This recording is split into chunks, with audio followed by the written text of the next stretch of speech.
Hello friend, electrical life में आप सभी का स्वागत है। फ्रेंड्स, हम डिस्कस करेंगे पावर सिस्टम के इम्पॉर्टेंट एमसीक्यू जो कि जेबी गुप्ता बुक का है। तो क्वेश्चन नंबर 129 तक का सॉल्यूशन हमने प्रीवियस वीडियो में देख रखा है। आज हम 130 मतलब क्वेश्चन से आगे के जितने भी क्वेश्चन डिस्कस हो सकते हैं उन सब के बारे में पूरा डिटेल से डिस्कशन करेंगे।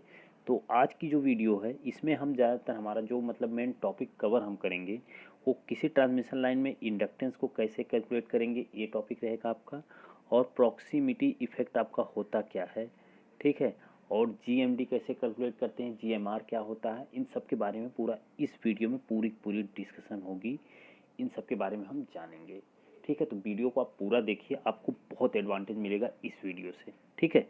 चलिए, तो अगर हम बात करें आज का जो पहला क्वेश्चन है वो क्वेश्चन क्या है कि ये 3 phase transmission line has its conductor at the corner of an equilateral triangle with side 3 meter. The diameter of each conductor is 1.63 centimeter. The inductance of the line per phase per kilometer is.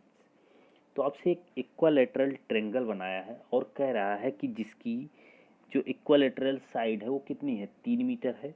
उसकी equilateral side कितनी दिया हुआ है, 3 metre दिया हुआ है। और उसके बाद उसकी जो डिस्टेंस है, ठीक है, जो डायामीटर है मतलब हर एक कंडक्टर का वो कितना है, 1.63 सेंटीमीटर है। तो इंडक्टेंस कितना होगा, यही क्वेश्चन है। चलिए हम पहले समझते हैं ध्यान से, ठीक है।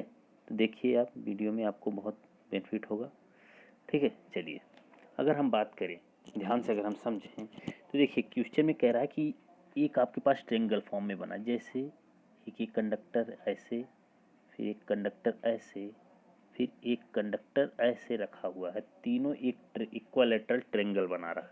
देखो इक्वालेटरल ट्रेंगल का मतलब कि तीनों की जो मतलब ये जो भुजाएं हैं ये तीनों समान होंगी, ठीक है। एक समबाहु त्रिभुज बन रहा है इक्वालेटरल ट्रेंगल। तो इस कंडीशन में ये मान लो डिस्टेंस डी है, और डी जो डिस्टेंस है इसकी जो वैल्यू दे रखा है, ये वैल्यू आपको दे रखा है 3 मीटर।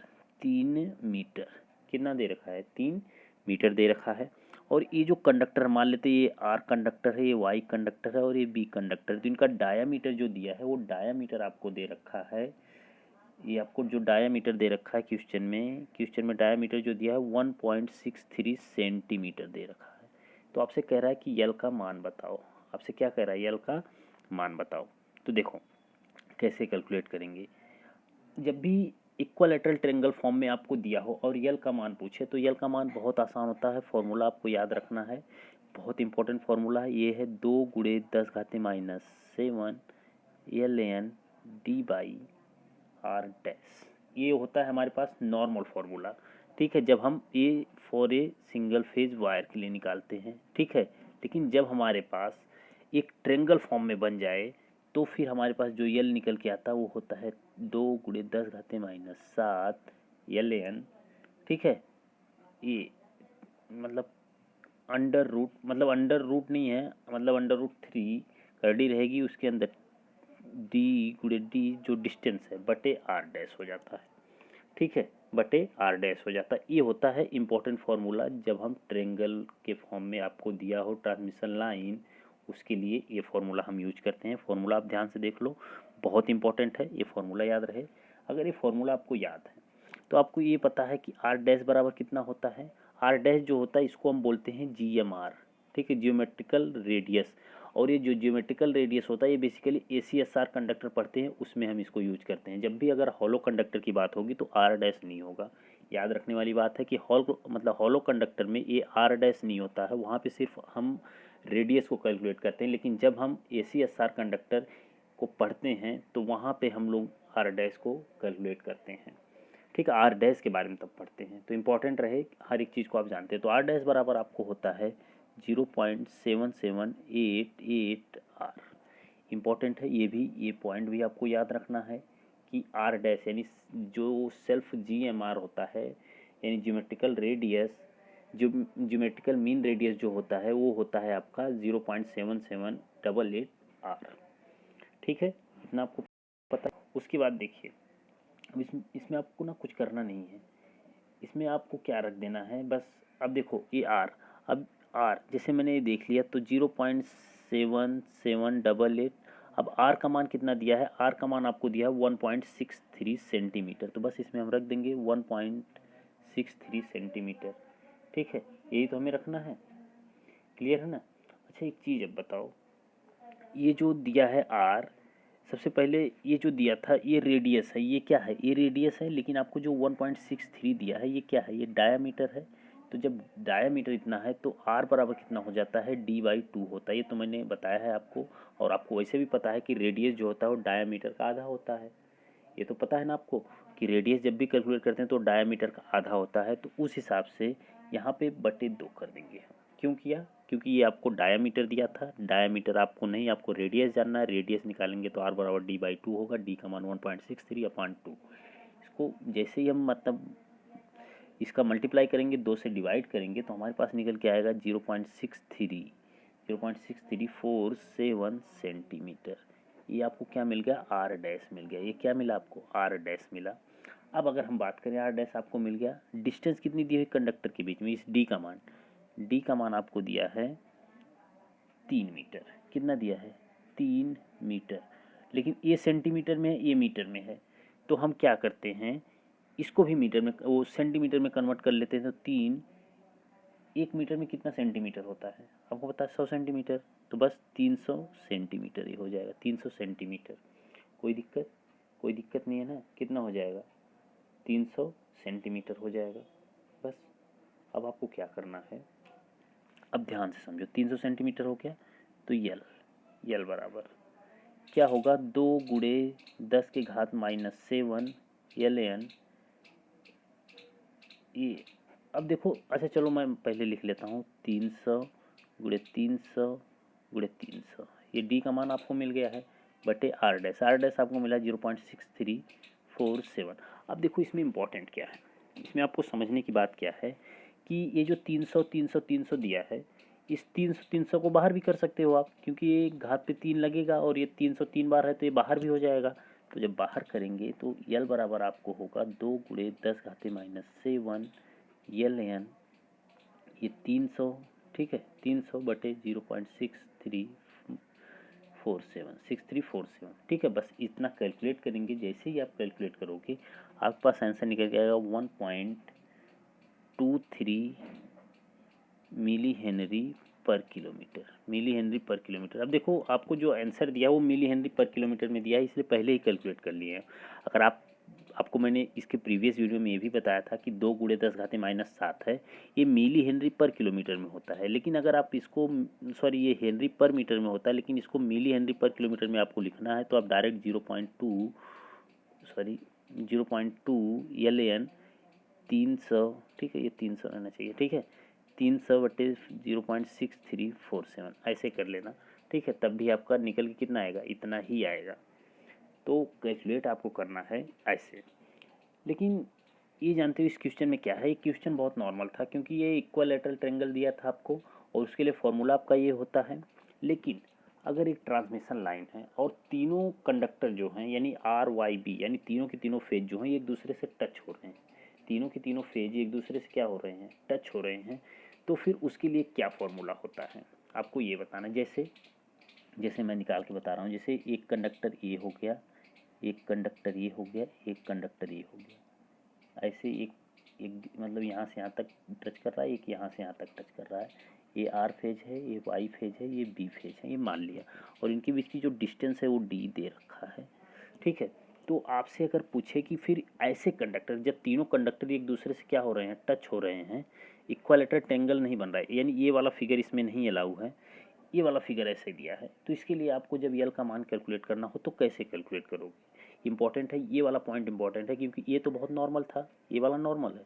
इस वाले में कैसे कैलकुलेट करेंगे आपको यल का मान अगर कैलकुलेट करना हुआ, तो अगर देखिए यल बराबर हमें इसमें कैलकुलेट करना हुआ इस वाले में, तो मैंने क्या लिखा 0.2, मैं मिली हेनरी पर किलोमीटर में ही निकाल रहा हूँ, ठीक है, 0.2 LN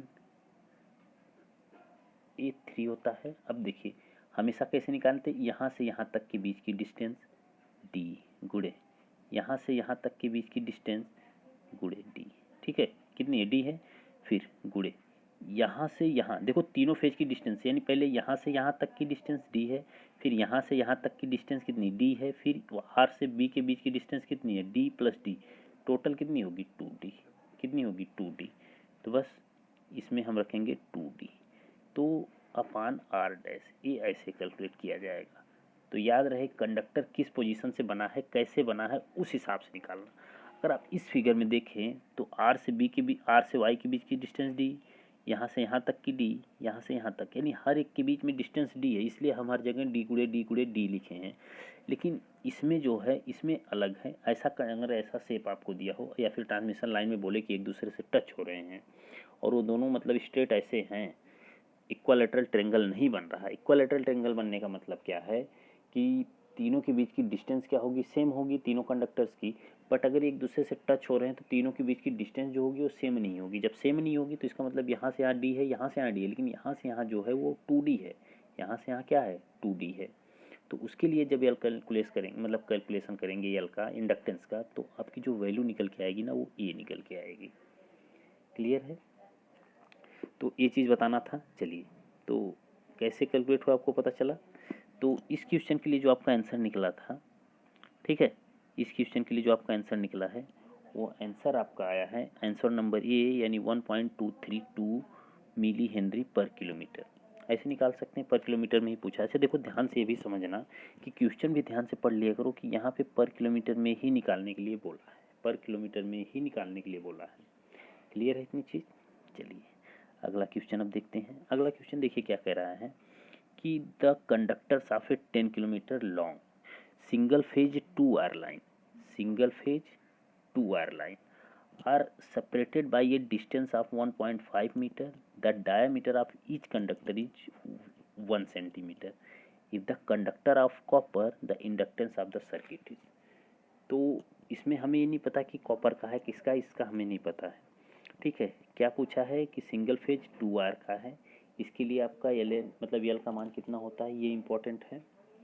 ठीक है, यल का मान कितना होता है ये आपके लिए इंपॉर्टेंट है, कितना निकलेगा। और जो डिस्टेंस है वो 1.5 मीटर दिया है, और जो रेडियस, सॉरी रेडियस नहीं, डायामीटर दिया है। डायामीटर जो आपको दिया है 1 सेंटीमीटर दिया है, डायामीटर आपको 1 सेंटीमीटर दिया है। तो हम निकालते हैं, ध्यान से समझिए कि हम कैसे कैलकुलेट करते हैं। ठीक है, देखिए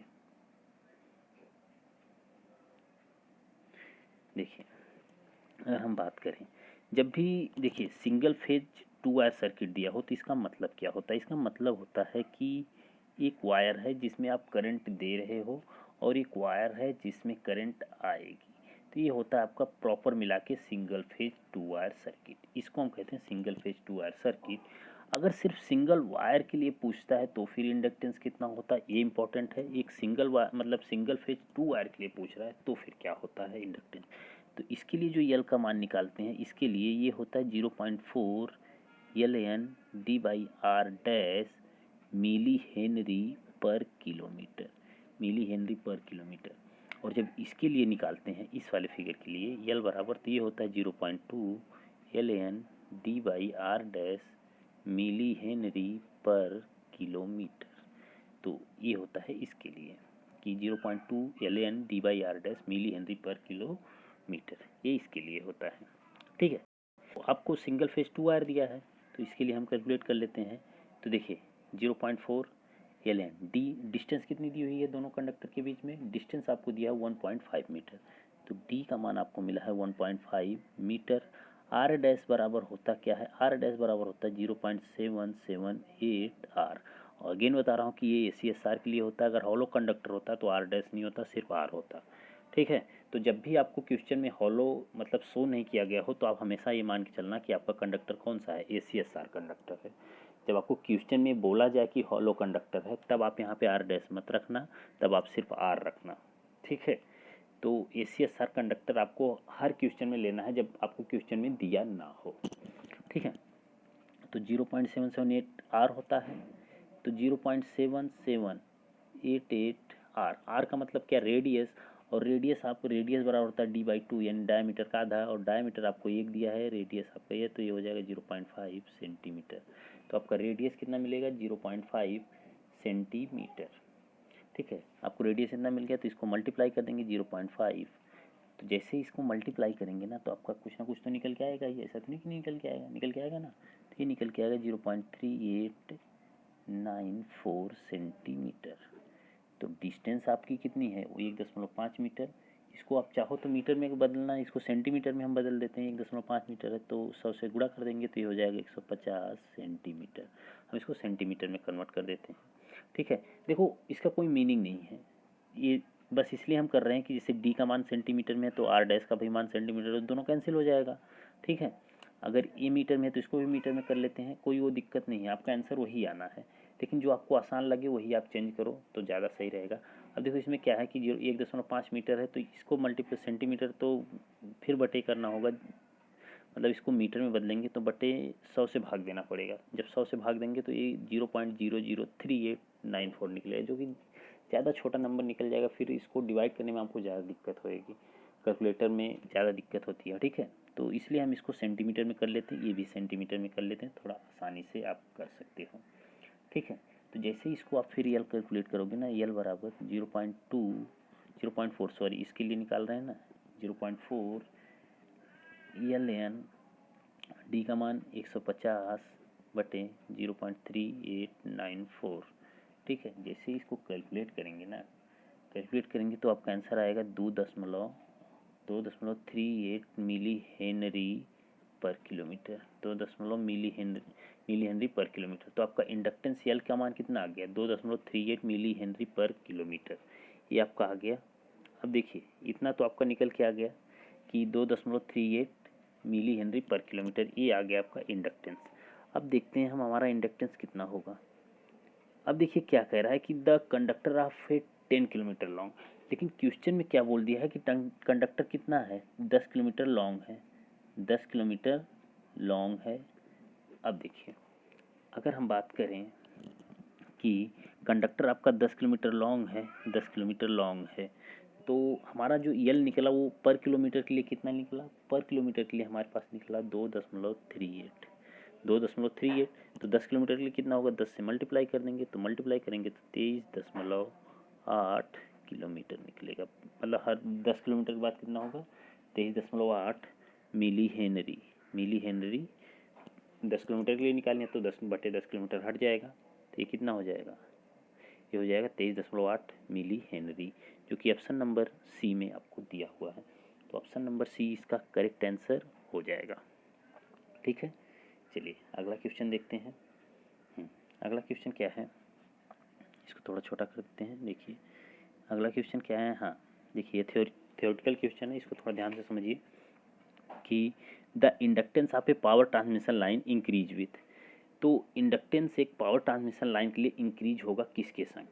अगर हम बात करें तो सबसे पहले यल जब हम कैलकुलेट करते हैं तो क्या होता है, किसी भी कंडक्टर के लिए यल जो होता है, मान लो कि सिंगल फेज 2 वायर के लिए तो 0.4 L N D by R dash होता है। और ये जो डी है ये क्या है, दो कंडक्टर के बीच की डिस्टेंस है, और आर जो है ये क्या है, ज्योमेट्रिकल मीन रेडियस है एक बंडल कंडक्टर के लिए।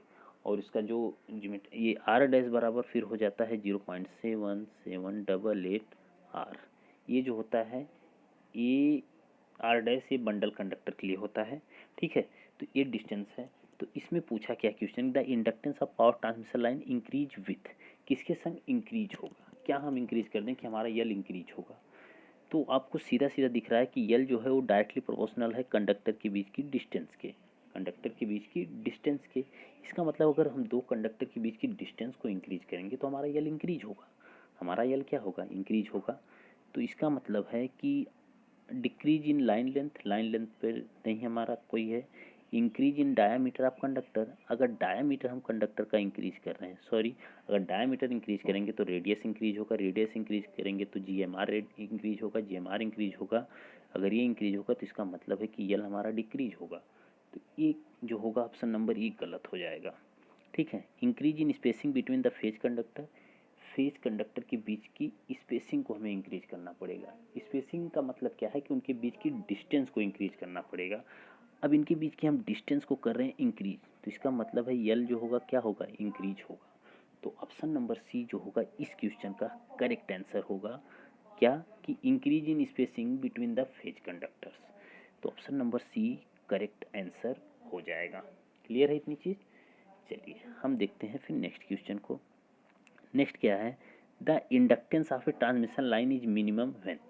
अब देखिए यल क्या करना है, आपको मिनिमम करना है, यल आपको मिनिमम करना, अभी क्या था इंक्रीज करना था, अभी क्या है मिनिमम करना है, अब कम करना है। अब देखो ध्यान से, अब यल बराबर जो होता है आपका 0.4 L N D by R dash, इसका मतलब यल को आपको मिनिमम यानी कम करना है, तो इसका मतलब डिस्टेंस को क्या करना पड़ेगा, कम, यानी किसी भी दो कंडक्टर के बीच की स्पेसिंग जो हो रही है उसको क्या कर देंगे, कम कर देंगे, तो हमारा यल जो हो जाएगा वो क्या हो जाएगा, कम हो जाएगा। तो ऑप्शन पढ़ते हैं, G M D is high. अब देखिए जी एम डी क्या है, ये जियोमेट्रिकल मीन डिस्टेंस है, यानी कि एक बंडल कंडक्टर जब आप बनाते हो तो बंडल कंडक्टर में आप कई स्ट्रैंड को जोड़ के फिर बंडल कंडक्टर बनता है, ठीक है सॉरी। तो डिस्टेंस अगर डिस्टेंस आप कम कर रहे हो तो फिर यल कम होगा। इसका मतलब जीएमडी आपको हाई नहीं करना पड़ेगा, जीएमडी का मतलब क्या है कि एक तरह से ये डी ही है, ज्योमेट्रिकल मीन डिस्टेंस, यानी दो कंडक्टर के बीच की स्पेसिंग है।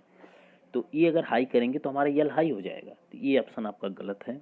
G M R is high, अगर जी एम आर को हाई कर रहे हैं तो हमारा यल कम होगा, जो कि करेक्ट है, एकदम 100% करेक्ट है।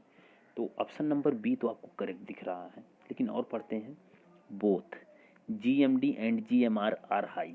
अब इसको भी हाई कर रहे हैं, इसको भी हाई कर रहे हैं, तो फिर क्या चेंज हुआ, इनका रेशियो तो सेम होगा ना। फिर जब रेशियो सेम होगा तो इस यल पर कोई इफेक्ट नहीं पड़ेगा। इसका मतलब दोनों आपको हाई नहीं करना है, उसमें से क्या है कि आर को हाई करेंगे तो हमारा यल कम होगा। फोर्थ ऑप्शन क्या है, फोर्थ ऑप्शन आपका है कि G M D is low, G M D is low and G M R is high. अच्छा देखो, इसमें थोड़ी सी और बहुत बढ़िया चीज़ मिल गई आपको कि जी एम आर को आप हाई कर रहे हो तो यल आपको कम मिल रहा है, एकदम करेक्ट है। जी एम डी को हम क्या कर रहे हैं, लो कर रहे हैं। अरे यार ये तो और भी बढ़िया मिल गया कि जी एम डी को आप लो कर दिए तब भी आपका यल कम मिल रहा है।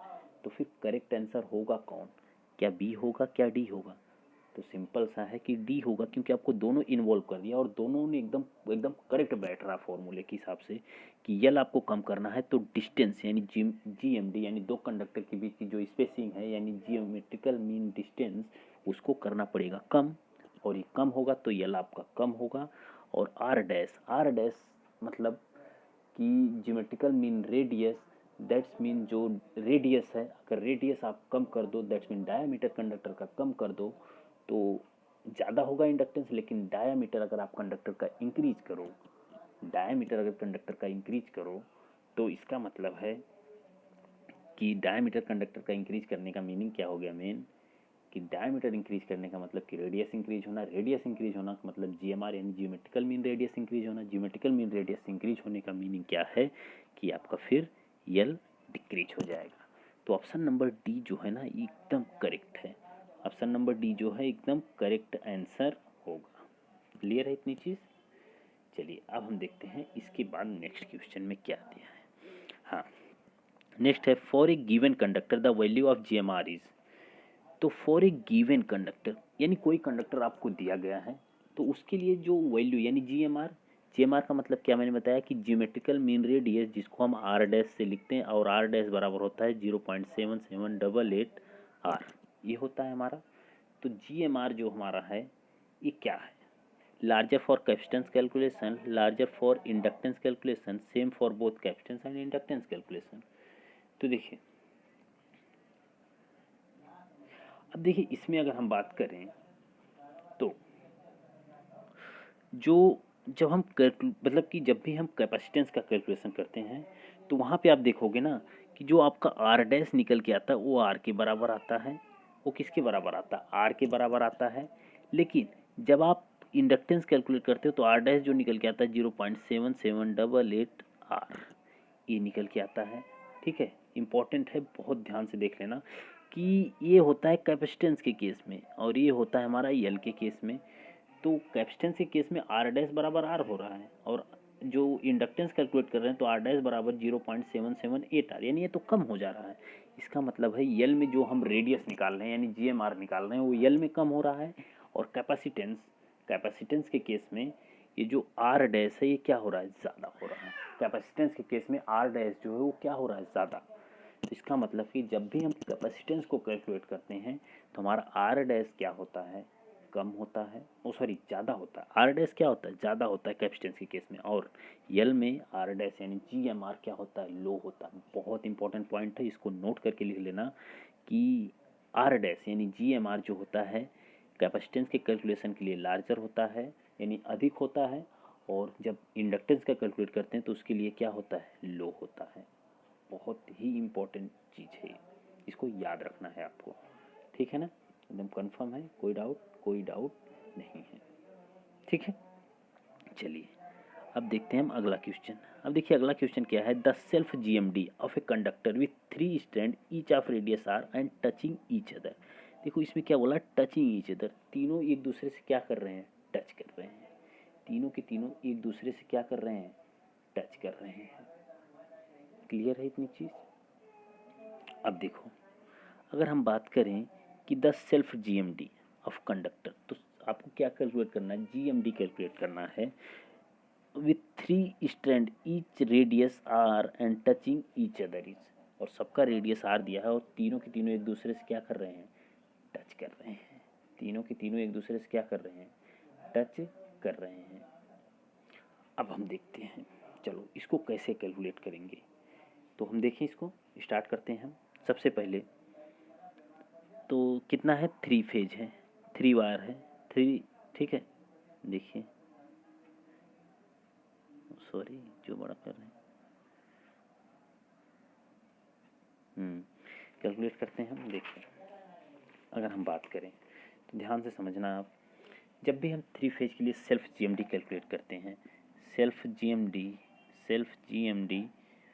फॉर 3 वायर के लिए जो सेल्फ GMD होता है ये बराबर होता है 3√R-S, ठीक है, ये होता है, ठीक है। आप इसको याद रखना, क्या होता है कि सेल्फ GMD जब भी 3 फेज के लिए हम कैलकुलेट करते हैं तो क्या होता है कि करड़ी में R-S होता है, वेयर R बराबर क्या है, imaginary radius due to internalization external turns leakage and yes is distance between 2 conductors, ठीक है। तो ये यस जो है ये क्या है, यस यहाँ पे distance between 2 conductors, distance between 2 conductors, two conductors.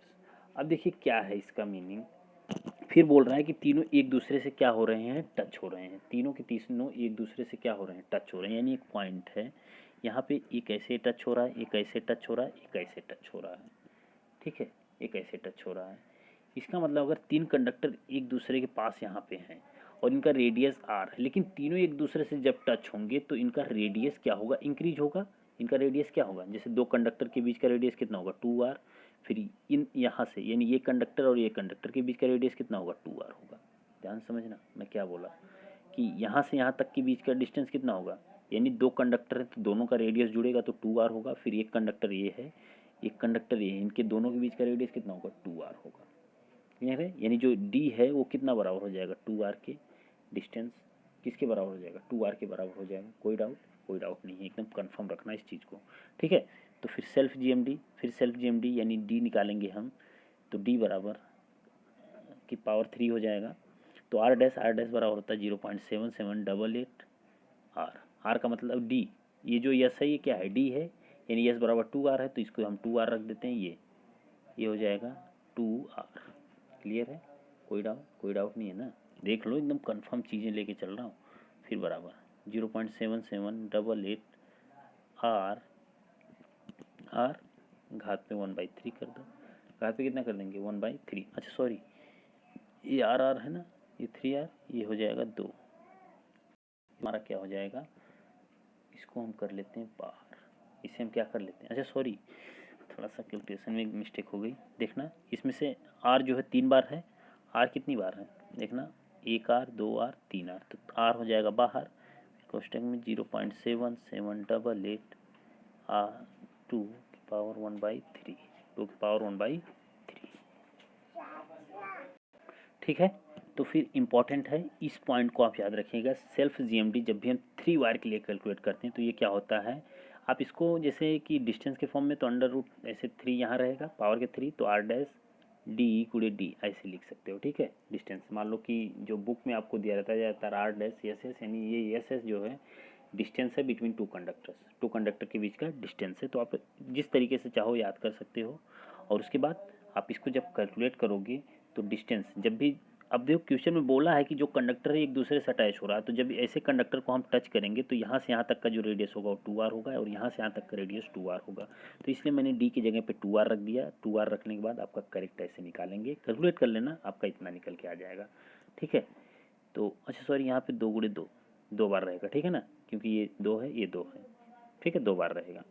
तो इस क्वेश्चन के लिए इतना होगा। अच्छा एक चीज़ और, मान लो कभी पूछ लिया जाए कि फॉर 2r, फॉर 2r के लिए अगर आपको सेल्फ जीएमडी कैलकुलेट करना हुआ 2r के लिए, किसके लिए, 2r के लिए, तो 2r के लिए जो सेल्फ जीएमडी होता है, जिसको आप डी मतलब जीएमडी बोल रहे हो, तो 2r के लिए जो होता है वो कितना होता है, r डैश यस होता है, r डैश यस होता है, r डैश यस, यानी दो कंडक्टर है तो उनके बीच का डिस्टेंस कितना होगा, मान लो d है तो r डैश डी कर सकते हो, r डैश डी कर सकते हो, r डैश डी।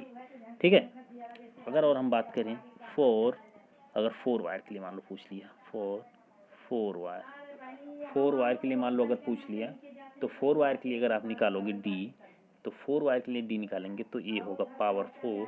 अच्छा ये जो रहेगा ये स्क्वायर रहेगा। देखो 3 वायर के लिए निकाल रहे हैं तो यहाँ 3 है, 2 वायर के निकाल रहे हैं तो यहाँ 2 है, और 4 वायर के निकालेंगे तो यहाँ 4 होगा, और ये होगा r dash D cube under root 2। ये डी जो है डिस्टेंस है बिटवीन दो कंडक्टर्स। तो आपको फॉर्मूला याद रखना है, क्वेश्चन कहीं से भी पूछ सकता है, किसी भी तरीके से पूछ सकता है। तो ये डिस्टेंस होगा जब दो कंडक्टर के लिए, 2 वायर के लिए बात करेंगे, और ये होगा कम जब 4 वायर के लिए बात करेंगे, और ये 3 वायर के लिए ये हमेशा आपका यही रहेगा। ठीक है, तो मैंने तीनों का लिख दिया है, इंपॉर्टेंट है, तीनों की तीनों चीज़ें आपको याद होनी चाहिए। ओके, चलिए अब देखते हैं हम इसके बाद कौन सा क्वेश्चन हमारे पास है। नेक्स्ट क्वेश्चन हम देखते हैं। नेक्स्ट क्वेश्चन क्या है, hollow conductor are used in transmission line too. Hollow conductor हम ट्रांसमिशन लाइन में यूज करते हैं किस लिए। ठीक है, होलो कंडक्टर हम ट्रांसमिशन लाइन में किस लिए यूज करते हैं। तो अगर हम बात करें, जब होलो कंडक्टर हम ट्रांसमिशन लाइन में यूज करते हैं तो इसका मेन इफेक्ट होता है कोरोना को रिड्यूस करना। सबसे मेन इफेक्ट क्या होता है होलो कंडक्टर का यूज करने का, ये रिड्यूस करता है कोरोना को। किसको रिड्यूस करता है, कोरोना को रिड्यूस करता है। ठीक है, क्यों, क्योंकि जो होलो कंडक्टर होता है इसका डायामीटर जो होता है, इसका डायामीटर अधिक होता है, जिसके कारण से कोरोना क्या हो जाता है, रिड्यूस हो जाता है। ठीक है, तो होलो कंडक्टर बेसिकली यूज किया जाता है कोरोना इफेक्ट को कम करने के लिए। उसके बाद देखो एक चीज़ और नोट कर लेना मैं क्या बोल रहा हूँ। जब भी अगर होलो कंडक्टर बोला हो तो होलो कंडक्टर के लिए हम जो यल निकालते हैं तो ये होता है 0.2 LAN डी बाई आर ऐसे होता है। लेकिन अगर हम यल निकाल रहे हैं कि ACSR कंडक्टर के लिए तो ये होता है 0.4 LAN D by R dash. देखो यहाँ पे 0.2 R है और यहाँ पे 0.4 LAN डी बाई आर, ये मिली हेनरी पर किलोमीटर में ही होगा, मिली हेनरी पर किलोमीटर। तो डी बाई आर डैश होगा और यहाँ पे डी बाई आर होगा। क्लियर है इतनी चीज़। तो होलो कंडक्टर, अब दोनों में जब देखेंगे यल और ये भी यल, तो यहाँ पे देखेंगे तो यल आपको यहाँ पे ज़्यादा मिलेगा और यल आपको होलो कंडक्टर के लिए लो मिलता है। क्लियर। तो यल आपका जो होलो कंडक्टर है, ठीक है, होलो कंडक्टर के लिए यल जो होता है ये क्या होता है, लो होता है, यल आपका लो होता है। तो इसका मतलब है कि पावर ट्रांसफ़र की जो कैपेबिलिटी होलो कंडक्टर की होती है वो क्या होती है, वो बढ़िया होती है, ज़्यादा उसमें पावर ट्रांसफ़र आप कर सकते हो, बट इसका मेन फ्लेक्सिबिलिटी ज़्यादा नहीं होती है।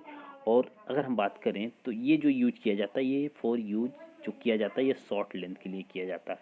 किसके लिए किया जाता है, शॉर्ट लेंथ के लिए। और ACSR में जो इंडक्टेंस मिलता है वो हाई तो मिलता है, उसमें लॉसेस तो होते हैं कुछ, लेकिन लॉन्ग लाइन के लिए जो सबसे सूटेबल होता है वो कौन सा होता है, ACSR कंडक्टर होता है। तो ACSR को हम यूज करते हैं, ACSR को यूज करते हैं लॉन्ग लाइन के लिए, और शॉर्ट लाइन के लिए जो हमारा कंडक्टर होता है वो होलो कंडक्टर को हम प्रीफर करते हैं। क्लियर है इतनी चीज़, क्लियर। चलिए अब देखते हैं हम अगला क्वेश्चन। अगला क्वेश्चन आपका क्या है, अगला question, in HV transmission line the spacing between sub conductors of in HV transmission line the spacing between sub conductor of bundle is approximately. तो जो एक कंडक्टर, सब कंडक्टर का मतलब कि इसके अंदर एक कंडक्टर ये सब कंडक्टर बोला जाएंगे, इनके बीच की डिस्टेंस कितनी हो सकती है, अप्रॉक्सीमेटली स्पेसिंग कितनी कर सकते हो आप। तो इसकी स्पेसिंग आप जो कर सकते हो कितनी कर सकते हो, आपसे यही पूछा है। तो इनकी जो स्पेसिंग होती है ना बेसिकली 20 से लेके 60 सेंटीमीटर के बीच की होती है। कितनी होती है? 20 से लेके 60 सेंटीमीटर पे इसको डिज़ाइन किया जाता है और यही आपका आइडियल है। तो इसके बीच में जो भी वेरी करेगा वही होगा इसका आंसर। तो 40 सेंटीमीटर कितना होगा? 40 सेंटीमीटर, सॉरी 137 का 137 का जो होगा वो बी होगा, हाँ 40 सेंटीमीटर होगा। क्लियर है? चलिए अगला क्वेश्चन क्या है? अगला है कि for a stranded conductor the ratio of GMR to actual radius is. अब देखिए क्वेश्चन क्या कह रहा है, the ratio of GMR to actual radius is कितना होगा? ठीक है, यही आपसे पूछ रहा है क्वेश्चन में, यही कह रहा है 138 का। अब देखिए द रेशियो ऑफ GMR, तो रेशियो जो होगा GMR का, ठीक है, स्ट्रैंडेड कंडक्टर के लिए बोला है। किसके लिए बोला है? स्ट्रैंडेड कंडक्टर के लिए। तो स्ट्रैंडेड कंडक्टर, देखो बंडल कंडक्टर और स्ट्रैंडेड कंडक्टर लगभग एक ही बात है, ठीक है, क्या है, लगभग एक ही बात होती है। लेकिन जब भी हम स्ट्रैंडेड कंडक्टर कर देते हैं तो उनमें जो डायामीटर होता है कंडक्टर का वो इंक्रीज हो जाता है। जब हम किसी कंडक्टर को स्ट्रैंडेड कर देते हैं तो डायामीटर हमारा इंक्रीज हो जाता है। क्या होता है? डायामीटर इंक्रीज हो जाता है। डायामीटर इंक्रीज होने का मतलब क्या है कि उसका रेडियस इंक्रीज हो जाता है। डायामीटर इंक्रीज होने का मतलब क्या है? रेडियस इंक्रीज होना। तो रेडियस इंक्रीज होने का मतलब मैंने अभी बताया था कि जब ट्रांसमिशन लाइन मान लो एक है, ये कंडक्टर से यहाँ से ऐसे अटैच हो रही है, तो यहाँ से यहाँ तक आपको 2R मिल रहा था, यहाँ से यहाँ तक 2R मिल रहा था ऐसे। तो इसका मतलब है कि जब ऐसे कंडक्टर होंगे ACSR कंडक्टर, तो ऐसे ही होगा तीनों, एक ये जब भी एक कंडक्टर होगा ये इधर से एक कंडक्टर से जुड़ेगा, एक कंडक्टर इधर से जैसे जुड़ेगा, तो इसका मतलब है इसका रेडियस तो ज़्यादा होगा। रेडियस ज़्यादा होने का मतलब कि लगभग डिस्टेंस आपकी जो भी होगी स्टैंडर्ड कंडक्टर के लिए, तो जो GMR होगा यानी R डैश होगा वो लगभग 1 से ज़्यादा होगा। क्या होगा? मोर देन 1 होगा, मोर देन 1 होगा, मोर देन 1 होगा, ठीक है। और R तो एक्चुअल है ही, तो मोर देन 1 होगा, तो मान लो 1.5 R होगा, 1.5 R बटे R कर देंगे तब भी आपका कितना होगा? 1.5 बचेगा। तो जब भी स्टैंडर्ड कंडक्टर के लिए GMR और एक्चुअल R का रेडियस पूछा जाए, यानी मतलब सॉरी रेशियो पूछा जाए, तो ये आपका होगा मोर देन 1, मोर देन 1 होगा। तो क्लियर है? इस चीज़ को आप याद रखना, इस चीज़ को आप याद रखना, बहुत ही इम्पोर्टेंट है, बहुत ही इम्पोर्टेंट है। क्लियर है? चलिए अब देखते हैं हम इसके बाद 139 क्वेश्चन जो है, देखिए बंडल कंडक्टर्स इन EHB ट्रांसमिशन सिस्टम प्रोवाइड। तो बंडल कंडक्टर जो होता है EHB सिस्टम में क्या प्रोवाइड करता है? बंडल कंडक्टर किसी भी EHB सिस्टम में क्या प्रोवाइड करता है? तो बेसिकली जो बंडल कंडक्टर होता है EHB ट्रांसमिशन लाइन में प्रोवाइड आपको करेगा, क्या करता है? तो जो बंडल कंडक्टर होता है क्या करता है? इंक्रीज करता है इंडक्टेंस को। क्या करता है? इंक्रीज करता है इंडक्टेंस को, ठीक है, या फिर इंक्रीज करता है कैपेसिटेंस को। तो देखिए बंडल कंडक्टर जो होता है वो इंक्रीज करता है कैपेसिटेंस को, इंक्रीज करता है किसको? कैपेसिटेंस को, इंक्रीज करता है कैपेसिटेंस को। क्लियर है ना? इंक्रीज करता है कैपेसिटेंस को। चलिए अब अगला क्वेश्चन हम देखते हैं। अगला क्वेश्चन क्या है? Which one of the following statement is not correct for the use of bundle conductor in a transmission line. अब कह रहा है कि कौन सा करेक्ट नहीं है बंडल कंडक्टर का ट्रांसमिशन लाइन में यूज करने से। ट्रांसमिशन लाइन में यूज करने से क्या इज़ नॉट करेक्ट, क्या करेक्ट नहीं है? तो देखिए बंडल कंडक्टर का जब हम यूज करते हैं ट्रांसमिशन लाइन में, तो ये क्या करता है? रिड्यूस करता है कोरोना को, रिड्यूस करता है कोरोना को, ये कंफर्म है। और इंटरफेरेंस लाइन को भी क्या करता है? मतलब कि जो इंटरफेरेंस होता है कम्युनिकेशन लाइन से उसे भी क्या करता है? रिड्यूस करता है और कंट्रोल करता है वोल्टेज ग्रेडियंट को। तो कौन सा करेक्ट नहीं है ये पूछा है ना, तो ये होगा increase the interference in communication line. Communication line में बंडल कंडक्टर इंटरफेरेंस इंक्रीज करता है? नहीं, डिक्रीज करता है। तो ये क्या है? करेक्ट नहीं है। तो इसी को हम सही आंसर मानेंगे क्वेश्चन के हिसाब से, ठीक है। तो ये क्वेश्चन आपका करेक्ट हो जाएगा, इसका ऑप्शन नंबर डी। चलिए अगला क्वेश्चन देखिए क्या है। अगला है bundle conductor are mainly used in high voltage over a transmission line. अब देखिए बंडल कंडक्टर यूज कर रहे हैं, इसका क्या मेनली मतलब यूज है, क्या क्यों हम बंडल कंडक्टर यूज करते हैं? मेन एडवांटेज पूछ रहा है। तो रिड्यूस द कोरोना लॉस, एकदम कंफर्म है, कोरोना लॉस क्या करता है? रिड्यूस करता है। Increase in mechanical strength of the line, तो मैकेनिकल स्ट्रेंथ जो लाइन होती है उसको इंक्रीज करता है। रिड्यूस कोरोना, रिड्यूस सैग, तो देखिए मैंने बताया बंडल कंडक्टर यूज करने से कोरोना लॉस कम होता है, वोल्टेज ग्रेडियंट कंट्रोल होता है, उसके बाद इंटरफेरेंस कम्युनिकेशन लाइन के साथ वो भी क्या होता है, डिक्रीज होता है। तो इसमें कम्युनिकेशन लाइन से रिलेटेड कुछ दिया नहीं है, तो इसमें करेक्ट होगा reduce the corona, reduce corona, corona क्या होगा, रिड्यूस होगा। क्लियर है इतनी चीज़। चलिए अब देखिए नेक्स्ट क्वेश्चन देखिए, फिर उसी तरह से आगे एक क्वेश्चन बढ़िया है। देखिए ds is the GMR of each सब कंडक्टर ऑफ ए 4 सब conductor bundled, 4 subconductors bundled, and D is the bundling spacing. What is the GMR? The equivalent single conductor, the equivalent single conductor। अगर हमारे पास, अब देखो question बड़ा बढ़िया है, अब इसमें मैं आपको बता रहा हूँ कैसे कैलकुलेट करोगे। जैसे एक कंडक्टर आपके पास ये है, मान लिया कि ये मान लो जो DS है ये क्या है, GMR है, इससे हमें कोई मतलब नहीं, यही हमें पूछा गया, GMR ही पूछा है, ठीक है। तो इस सब कंडक्टर और 4 कंडक्टर का है, कितने कंडक्टर हैं, 4 कंडक्टर हैं, और उसमें आपसे बोला है कि 4 कंडक्टर हैं एंड सभी कंडक्टर के बीच में जो स्पेसिंग की गई है वो डिस्टेंस है D, कितनी है, D है। अच्छा एक चीज़ मेरे को बताओ, 4 कंडक्टर है, मैं ये बनाया 4 कंडक्टर, ये बनाया मैं 4 कंडक्टर, ऐसे ये बना लिया मैंने 4 कंडक्टर, कोई डाउट है, कोई डाउट नहीं है ना, ये बनाया मैंने 4 कंडक्टर।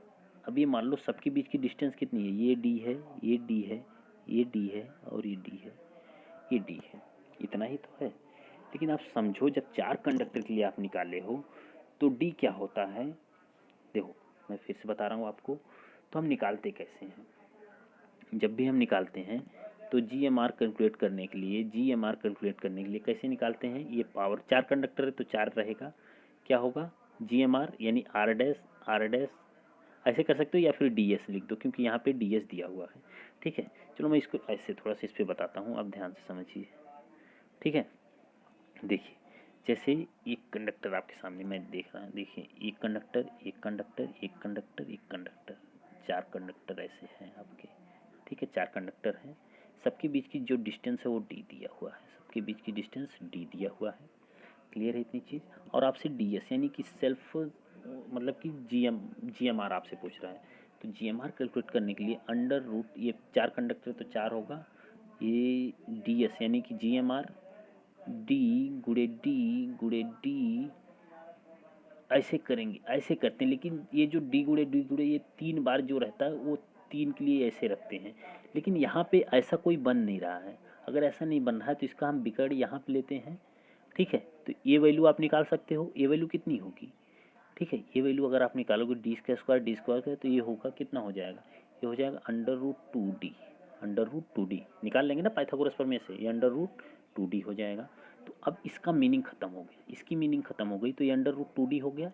तो अब यहाँ पे ये जो था यहाँ पे नहीं रखना पड़ेगा, तो आप DS निकालोगे तो ये पावर 4 DS तो हो जाएगा D गुड़े 2D गुड़े under root 2D under root 2D, ठीक है। अब देखिए अगर हम बात करें तो अंडर रूट 2D इसका मतलब क्या है, अंडर रूट 2, ये अंडर रूट 2 होगा, ये D जो है ये बाहर है, ठीक है, ये D रूट 2 कर सकते हो आप, ठीक है, ऐसे कर लो थोड़ा सही रहेगा, D रूट 2 होगा, ठीक है। तो ये देखो D गुड़े D, तो ये तो 3 बार होगा, ठीक है, 4 अंडर रूट D का क्यूब इंटू D का क्यूब इंटू DS, ये 2 है, अंडर रूट 2 है तो इसको हम कर सकते हैं बाहर 2 पावर 1/2, या फिर आप कह सकते हो कि 2 पावर 1/8, ये बाहर कर लेंगे ना क्योंकि 2, अब ये तो बेसिक चीज़ है ना, अंडर रूट वगैरह ये तो बेसिक चीज़, आप बाहर करोगे तो 2 के पावर कितना हो जाएगा 1/8 under root DS into D का cube, under root DS into 2 मतलब कि D का क्यूब। तो 1. अब इसका कैलकुलेट करेंगे तो 2 के घात पे 1/8 है तो कितना होगा, ये निकाल लेना, ये आएगा 1.09 अंडर रूट DS D का क्यूब, ये करेक्ट आंसर हो जाएगा आपका, ठीक है। जो कि ऑप्शन नंबर किस में दिया है, ऑप्शन नंबर आपको दिया है, सब दिखा कि नहीं आपको, यार मैंने ध्यान नहीं दिया, सॉरी, ठीक है। अगर आपने देखा है सब की सब चीज़ें मैं लिखते चला गया, लेकिन आप समझ लेना, ठीक है, सब के सब ऐसे ही मैंने कैलकुलेट किया है, ठीक। चलिए अब देखते हैं हम नेक्स्ट क्वेश्चन। तो इस क्वेश्चन का जो करेक्ट आंसर निकला आपका, वो करेक्ट आंसर निकल के आया ऑप्शन नंबर डी। चलिए अगला क्वेश्चन। क्वेश्चन थोड़ा बड़ा है लेकिन ध्यान से पढ़िए, बहुत बड़ी चीज़ नहीं है। देखिए क्या कह रहा है, कंसीडर ये bundle conductor of an overhead line. एक बंडल कंडक्टर को कंसीडर किया गया है कंसिस्टिंग ऑफ 3 इडेंटिकल सब कंडक्टर। ये 3 कंडक्टर हैं, तीनों कैसे हैं, इडेंटिकल हैं। Placed at the corner of an equilateral triangle. ये इक्वालेटरल ट्रायंगल पे ऐसे प्लेस किए गए हैं, क्लियर है। At the corner of equilateral triangle as shown in the figure, ऐसा फिगर में दिखाया गया है। If we neglect the charge on other phase conductor, सभी चार्ज कंडक्टर पे फेज मतलब कि जो चार्ज है उसको निगलेक्ट किया गया है, and ground, and assume that spacing between sub conductor is much larger than their radius. इनका रेडियस अगर आर है तो मान लेते हैं ये इनके बीच की डिस्टेंस क्या है, बहुत ज़्यादा है, ठीक है। The maximum electric field intensity is experience eight, तो मैक्सिमम इलेक्ट्रिसिटी जो मतलब सॉरी फील्ड इंटेंसिटी कहाँ पर एक्सपीरियंस की जाएगी। तो देखिए अब ऐसे, अब देखिए ये इक्वालेटरल ट्रायंगल ऐसे बना है, ऐसे ऐसे, तो मैक्सिमम इलेक्ट्रिक फील्ड कहाँ पर आपकी होगी, मैक्सिमम इलेक्ट्रिक फील्ड आपको कहाँ पे दिखेगी। तो अगर देखें तो एक यहाँ पे इलेक्ट्रिक फील्ड ऐसे, एक ऐसे, फिर उसके बाद अगर हम बात करें तो फिर एक ऐसे, फिर ऐसे, फिर ऐसे। तो इसका मतलब मिला जुला के सबसे ज़्यादा इलेक्ट्रिक फील्ड आपको कहाँ दिख रही है, वाई वाले, मतलब कि जो ये वाई फेज है यानी वाई कंडक्टर है, यहाँ पे सबसे ज़्यादा इलेक्ट्रिक फील्ड आपको देखने को मिल रही है। इलेक्ट्रिक फील्ड सबसे ज़्यादा कहाँ पे एक्सपीरियंस की जाएगी, वाई पर की जाएगी, क्योंकि जैसे ही आप इक्वालेटरल ट्रायंगल बनाएंगे तो इलेक्ट्रिक फील्ड देखिए ये कंडक्टर है तो यहाँ पे आपको सबसे ज़्यादा इलेक्ट्रिक फील्ड दिखेगी, क्योंकि इधर कोई कंडक्टर नहीं, इधर नहीं है, ये बीच में है, तो सारे के सारे अग्रसर हो रहे हैं इधर की तरफ, सारे के सारे किधर की तरफ अग्रसर हो रहे हैं, इधर की तरफ, तो वाई के पास सबसे ज़्यादा इलेक्ट्रिक फील्ड होगी, ठीक है। चलिए अगला क्वेश्चन। अगला क्वेश्चन है प्रॉक्सिमिटी इफेक्ट। अब देखिए प्रॉक्सिमिटी इफेक्ट क्या होता है, बहुत इंपॉर्टेंट है। प्रॉक्सिमिटी इफेक्ट कई बार पूछा जाता है। तो सबसे पहले देखिए प्रॉक्सिमिटी इफेक्ट क्या है, is more pronounced for a large conductor high frequency and close proximity, increase the resistance of conductor and reduce the self reactance, correct है। In substantially eliminate with strand conductor, eliminate हो जाता है किसमें, strand conductors में। अब देखिए सबसे पहले प्रॉक्सिमिटी इफेक्ट क्या होता है, किन्हीं दो कंडक्टर के बीच में निकाला जाता है, और ये बेसिकली कैलकुलेट किया जाता है केबल में। कभी भी ये अंडरग्राउंड केबल में ही इसको कैलकुलेट किया जाता है, ओवरहेड लाइन में इसकी बात नहीं की जाती है। जिस तरह ओवरहेड लाइन में स्किन इफेक्ट होता है, उसी तरह से अंडरग्राउंड केबल में क्या होता है, प्रॉक्सिमिटी इफेक्ट होता है। मैंने क्या बोला, केबल में कैलकुलेट करते हैं, जिस तरह ओवरहेड लाइन में स्किन इफेक्ट होता है उसी तरह से प्रॉक्सिमिटी इफेक्ट जो होता है वो अंडरग्राउंड केबल में होता है। जैसे मान लो दो कंडक्टर हैं और दोनों की मान लो करंट की डायरेक्शन ऐसी है, तब क्या होगा कि इनके बीच में जो इलेक्ट्रिक फील्ड होगी ये दब जाएगी। अगर दो कंडक्टर हैं उनके बीच की डायरेक्शन में एक करंट नीचे जा रहा है, एक में करंट ऊपर जा रहा है, तो इसमें जो इलेक्ट्रिक फील्ड होगी थोड़ा सा बढ़ जाएगी, तो जिससे कम्युनिकेशन लाइन में इंटरफ्रेंस जनरेट हो जाता है। तो बेसिकली करंट का non distribution in a cable वो क्या होता है, प्रॉक्सिमिटी इफेक्ट होता है। जो करंट का डिस्ट्रीब्यूशन होता है केबल में, अगर वो नॉन यूनिफॉर्म हो जाए तो वो किस इफेक्ट के कारण होगा, वो होगा प्रॉक्सिमिटी इफेक्ट के कारण होता है, ठीक है।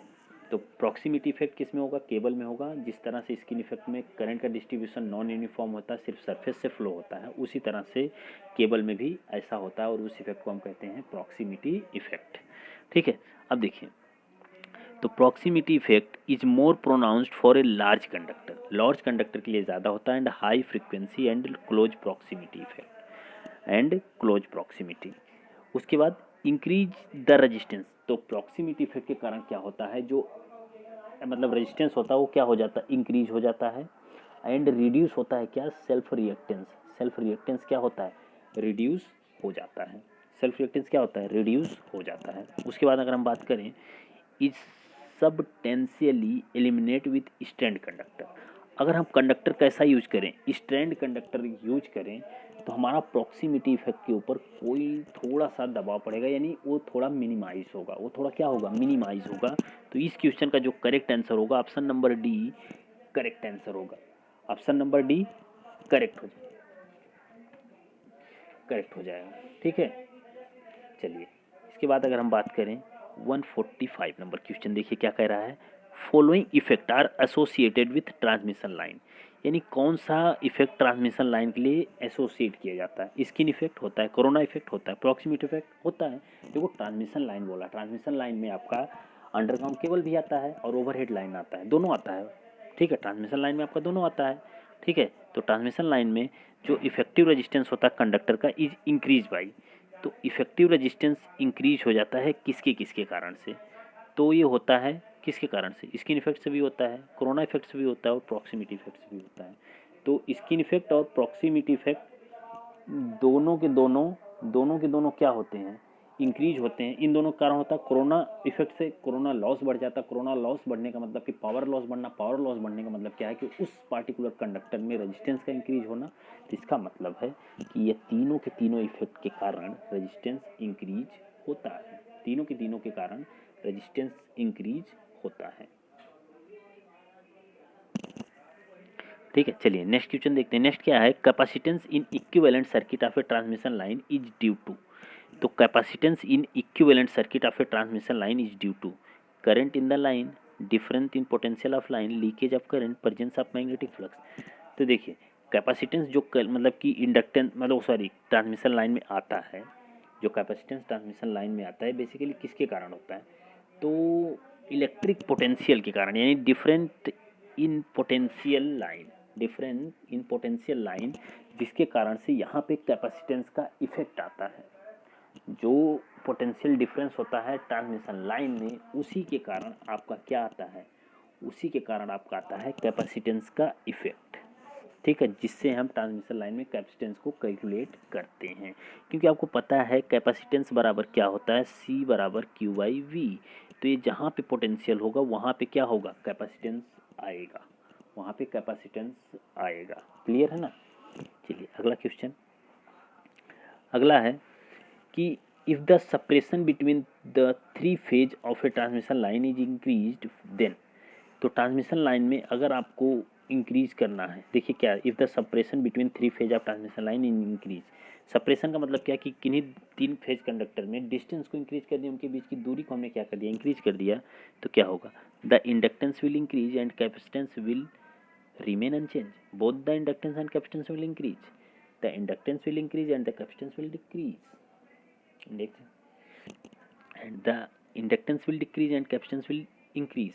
तो देखिए जब भी हम सेपरेशन किसी ट्रांसमिशन लाइन में सेपरेशन को क्या करते हैं, क्या किया है, इंक्रीज किया गया, सेपरेशन को इंक्रीज किया गया है, यानी डिस्टेंस को इंक्रीज किया गया है। तो आप ध्यान समझना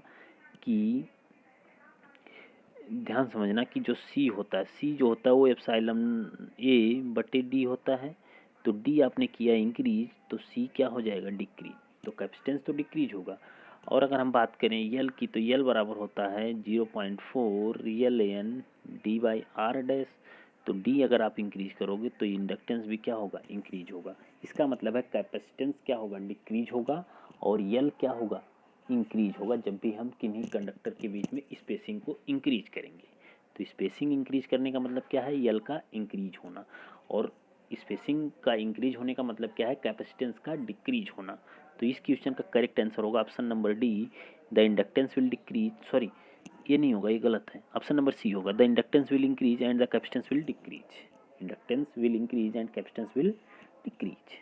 ठीक है, चलिए अब देखिए नेक्स्ट क्वेश्चन देखते हैं, the capacitance of an overhead transmission line increase with, तो कैपेसिटेंस जो होता है ट्रांसमिशन लाइन के लिए अगर आपको इंक्रीज करना हुआ तो फिर कैसे करेंगे, क्या है, अच्छा सॉरी क्वेश्चन पढ़िए, the capacitance of overhead line increase with capacitance. अब देखिए ट्रांसमिशन लाइन में जब हम C कैलकुलेट करते हैं ना, तो C बराबर आपको मिलता है, C का फॉर्मूला निकल के आता है 2 pi epsilon not upon Ln D/R।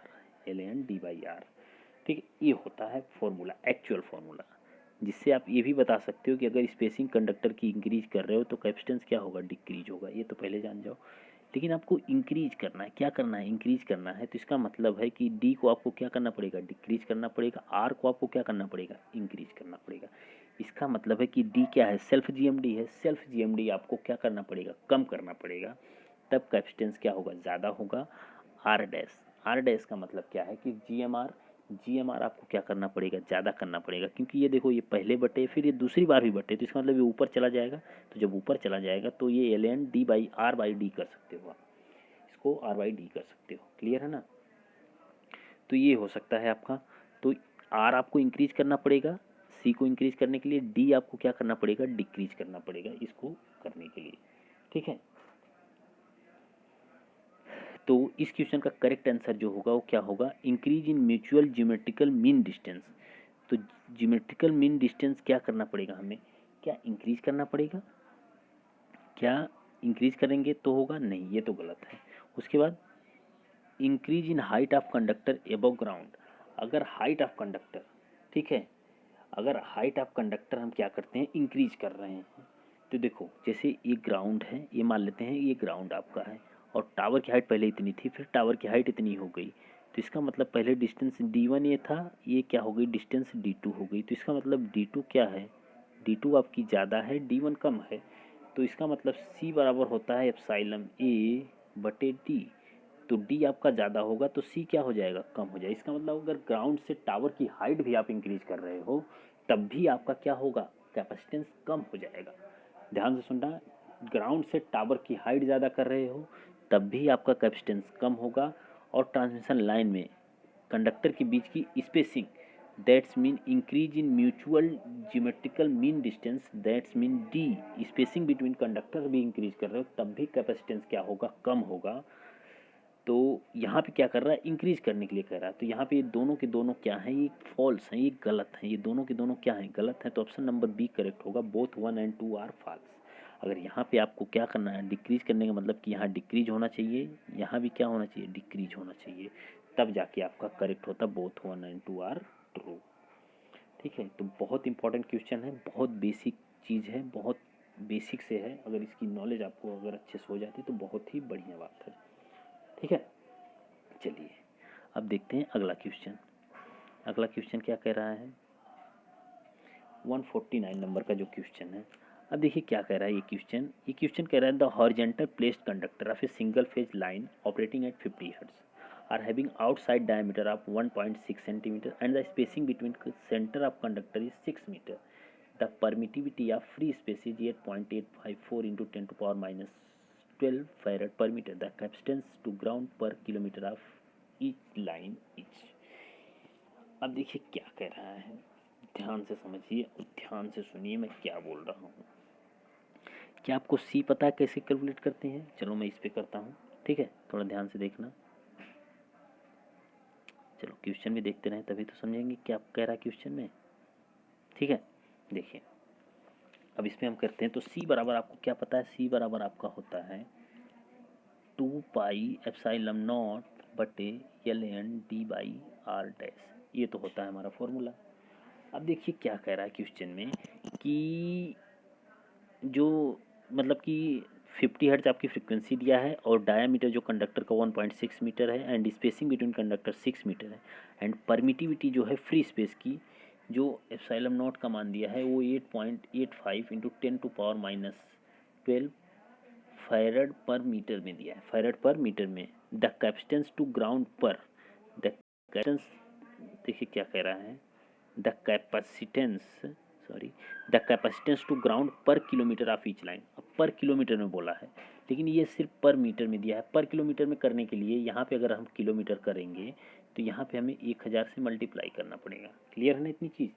अगर हम यहाँ पे क्या कर रहे हैं, यहाँ पे किलोमीटर करेंगे तो यहाँ पे हमको क्या करना पड़ेगा, 1000 से मल्टीप्लाई करना पड़ेगा। तो यहाँ पे हम लिख देंगे 8.85 इंटू 10 टू पावर माइनस 12 गुणे 1000 मीटर वो सॉरी फैरड पर किलोमीटर, हम ऐसे लिख सकते हैं, फैरड पर किलोमीटर। क्लियर इतनी चीज़ ना, इतना हम लिख सकते हैं। अब कैलकुलेट करते हैं, बस इसमें रखना है मान को, मान रखिए 2 पाई एप्सिलॉन नॉट का मान 8.85 गुणे 10 टू पावर माइनस 9 रख देते हैं क्योंकि ये मल्टीप्लाई कर लेंगे।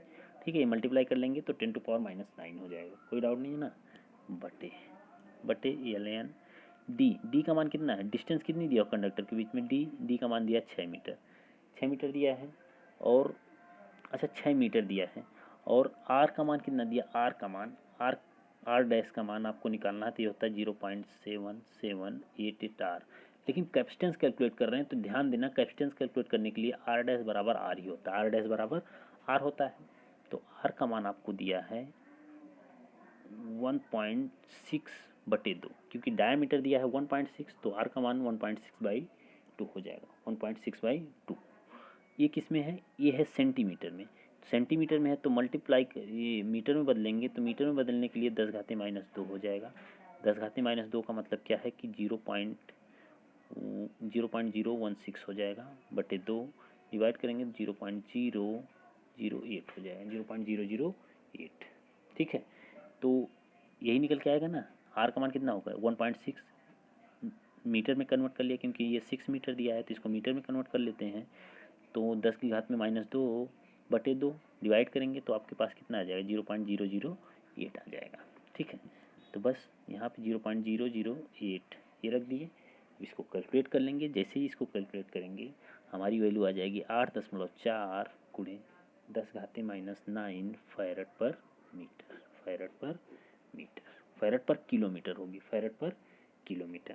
ठीक है, तो इम्पॉर्टेंट है, बढ़िया क्वेश्चन है, आप इसको आसानी से सॉल्व कर सकते हो। इम्पॉर्टेंट इसमें था कि आर डैश बराबर आर होता है। अगर इंडक्टेंस कैलकुलेट करते तो आर डैश बराबर हम रखते 0.7788 आर। ठीक है, बट कैपेसिटेंस के कैलकुलेशन में हम आर डैश का मान आर ही रखेंगे, याद रखना इस चीज़ को। ठीक है, तो सारी इंपॉर्टेंट चीज़ है, इस क्वेश्चन को आप बहुत अच्छे तरीके से याद रखना। ठीक है, चलिए अब देखते हैं हम अगला क्वेश्चन। अब देखते हैं हम अगला क्वेश्चन। अगला क्वेश्चन क्या कह रहा है, the charging reactance of a 50 kilometre length of line is 1500 ohm. What is the charging reactance for 100 kilometre length of the line. तो चार्जिंग रिएक्टेंस आपसे पूछा है। देखिए, पहले 50 किलोमीटर के लिए चार्जिंग रिएक्टेंस कितना है, 1500 ओम, और चार्जिंग रिएक्टेंस 100 किलोमीटर के लिए कितना होगा। अब देखिए, जितना ज़्यादा हम क्या करते हैं, अगर हम बात करें चार्जिंग रिएक्टेंस की, तो रिएक्टेंस बराबर क्या होता है, XC बराबर 1/ωc L। ठीक है, ωcL। इसका मतलब है ये लेंथ के ऊपर डिपेंड करता है XC, यानी जितनी ज़्यादा लेंथ होगी ना उतना कम रिएक्टेंस होगा। क्यों, अब देखो ध्यान से समझना, मैं थोड़ी सी बात आपको समझा रहा हूँ। जितनी लंबी ट्रांसमिशन लाइन होती है, देखो मान लो जितनी लंबी आप ट्रांसमिशन लाइन बनाओगे उसमें आपका सी का मान उतना ही ज़्यादा होता है, क्योंकि आप जब शॉर्ट ट्रांसमिशन लाइन पढ़ते हो तो वहाँ पे सी कैलकुलेट नहीं करते हैं हम। शॉर्ट ट्रांसमिशन लाइन में सी कैलकुलेट नहीं करते हैं, लॉन्ग में मीडियम में हम क्या करते हैं, सी को कैलकुलेट करते हैं। ये तो आपने पता होगा बेसिक चीज़, बाकी क्वेश्चन आएंगे तो उसके बारे में हम डिस्कशन करेंगे। लेकिन लॉन्ग ट्रांसमिशन लाइन में और मीडियम ट्रांसमिशन लाइन में सी का कैलकुलेशन होता है, लेकिन शॉर्ट ट्रांसमिशन लाइन में सी का कैलकुलेशन नहीं होता है। तो जब शॉर्ट ट्रांसमिशन लाइन है तो सी नहीं कैलकुलेट होगा, इसका मतलब कि जितना कम डिस्टेंस होगी सी हमारा कम होगा। जैसे जैसे डिस्टेंस बढ़ेगी वैसे वैसे सी हमारा बढ़ेगा, यानी कैपेसिटेंस बढ़ेगा। इसका मतलब है कि पहले 50 किलोमीटर था, फिर 100 हुआ, तो इसका मतलब कैपेसिटेंस बढ़ेगा। लेकिन जो कैपेसिटेंस होता है वो होता है 1/2πfc, इसका नहीं XC। ठीक है, ये सी बराबर, तो इसका मतलब है कि लॉन्ग ट्रांसमिशन लाइन के लिए सी ज़्यादा होगा तो XC क्या होगा, कम होगा। ध्यान से समझना, एकदम बेसिक से बता रहा हूँ कि सी बढ़ाना है, यानी लॉन्ग लाइन है तो XC आपका कम होगा, सी ज़्यादा होगा। तो पहले लाइन थी आपकी 50 किलोमीटर, तो फिर सी कितना था, 1500, फिर लाइन आपकी कितनी हो गई, 100 किलोमीटर की, तो फिर जो ये कैपेसिटेंस रिएक्टेंस है, कैपेसिटिव रिएक्टेंस, ये क्या हो जाएगा, कम हो जाएगा। कितना कम होगा देखते हैं हम। ठीक है, तो इसका मतलब है कि जो XC होता है ये होता है 1/ωcL। ठीक है, यानी XC जो है वो एंटी प्रोपोर्शनल है L के, एंटी प्रोपोर्शनल है L के। क्लियर है, XC जो है एंटी प्रोपोर्शनल है L के।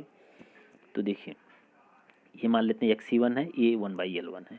फिर एक मान लेते हैं XC2 प्रोपोर्शनल 1/L2, ये बराबर कर लेते हैं दोनों को। ठीक है, कोई दिक्कत नहीं है। तो XC2 बटे XC1 बराबर, ये मान लो एक समीकरण है, ये मान लो दूसरा समीकरण है, दोनों को डिवाइड कर लेते हैं। तो XC2 बटे XC1 बराबर 1/L2 बटे 1/L1, तो ये हो जाएगा L1/L2, L1/L2। अब बेसिक चीज़ है, इतना तो आप समीकरण पढ़ते ही हो, इतना तो आप कर ही सकते हो। ठीक है, XC2 का मान पूछा है, XC2 का मान आपको पता नहीं है, XC1 का मान आपको 1500 दिया है, L1 का मान कितना दिया है, L1 का मान दिया है आपको 50 किलोमीटर, L2 का मान कितना दिया है, 100 किलोमीटर। यानी 1500 गुणे 50/100 कितना हो जाएगा, यानी XC2 बराबर 1500 गुणे 50/100 बटे 100, 50 दूनी 100, ये 2, कितना हो जाएगा, 750। 750 ओम, जो कि ऑप्शन नंबर बी में आपको दिया हुआ है, ऑप्शन नंबर बी में दिया हुआ है। क्लियर है इतनी चीज़, कोई डाउट नहीं है ना, एकदम कंफर्म है। चलिए अगला क्वेश्चन देखते हैं। अगला है bundle conductor are use to. Bundle conductor जो हम यूज करते हैं क्यों यूज करते हैं, ठीक है। बंडल कंडक्टर बेसिकली यूज करने का कारण क्या है? Reduce inductance of the line, reduce both inductance and capacitance, reduce corona loss and the line inductance, ठीक है। देखिए बहुत इंपॉर्टेंट क्वेश्चन है। तो बंडल कंडक्टर यूज करने का मतलब क्या है कि रिड्यूस किया जाता है कोरोना को और लाइन के इंडक्टेंस को, ठीक है। बंडल कंडक्टर यूज करने से कोरोना लॉस कम होता है और रेडियो इंटरफेरेंस यानी कम्युनिकेशन लाइन में जो इंटरफेरेंस होता है वो भी कम होता है, लेकिन वो ऑप्शन में नहीं है तो उसको हम नहीं देख रहे हैं। इससे क्या होता है, देखो अगर हम बात करें तो सेल्फ जीएमडी आपका, जब भी बंडल कंडक्टर यूज करते हैं सेल्फ जीएमडी आपका क्या होता है, इंक्रीज हो जाता है हर एक फेज में। तो सॉलिड कंडक्टर में ऐसा नहीं होता है। तो इससे क्या होता है कि आपका इंडक्टेंस भी रिड्यूस हो जाता है, इंडक्टेंस भी क्या हो जाता है, रिड्यूस। तो हम कह सकते हैं कि बंडल कंडक्टर यूज करने से corona loss and line inductance आपका कम हो जाता है, ठीक है। तो फ्रेंड्स आज की वीडियो में हम इतनी ही डिस्कशन करते हैं, नेक्स्ट वीडियो में हम इसके आगे क्वेश्चन को लेके आएंगे। तो फ्रेंड आपको अगर प्रैक्टिस सेट चाहिए तो डिस्क्रिप्शन में लिंक होगा, वहाँ से आप परचेज कर सकते हो। बहुत ही लगभग मेडजी का है तो 3000 क्वेश्चन होंगे आपको। बाकी प्रैक्टिस सेट जेई लेवल में, एकदम बिल्कुल जेई लेवल में, जो कि एसएससी जेई के लिए बहुत ही इंपॉर्टेंट है, तो उसमें भी आपको लगभग 2000 क्वेश्चन मिल जाएंगे। सारे के सारे एक्सप्लेनेशन बहुत अच्छा है सबका, आप प्रैक्टिस करके जाओ, बहुत इंपॉर्टेंट है। कहीं ना कहीं से आप प्रैक्टिस सेट परचेज ही करोगे, तो अगर आप मेरे से जुड़े हुए हो तो क्यों ना मेरे से ही करो, ठीक है। इंपॉर्टेंट है, लॉकडाउन का पूरा फ़ायदा उठाइए, घर में रहिए और बढ़िया से आप पढ़ाई कीजिए। Okay, thank you.